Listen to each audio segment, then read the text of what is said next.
بسم اللہ الرحمن الرحیم۔ السلام علیکم۔ حضرت ابو ہریرہ رضی اللہ عنہ کہتے ہیں رسول اللہ صلی اللہ علیہ وآلہ وسلم لوگوں کو بغیر کوئی تاکیدی حکم دیے رمضان میں قیام اللیل کی ترغیب دلاتے تھے اور فرماتے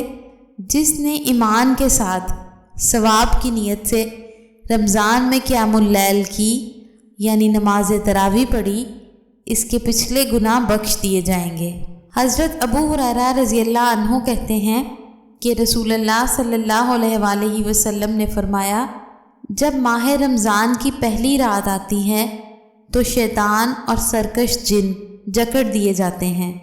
جہنم کے دروازے بند کر دیے جاتے ہیں، ان میں سے کوئی بھی دروازہ کھولا نہیں جاتا، اور جنت کے دروازے کھول دیے جاتے ہیں، ان میں سے کوئی بھی دروازہ بند نہیں کیا جاتا۔ پکارنے والا پکارتا ہے خیر کے طلبگار آگے بڑھ اور شر کے طلبگار رک جا، اور آگ سے اللہ کے بہت سے آزاد کیے ہوئے بندے ہیں، تو ہو سکتا ہے کہ تو بھی انہی میں سے ہو، اور ایسا رمضان کی ہر رات کو ہوتا ہے۔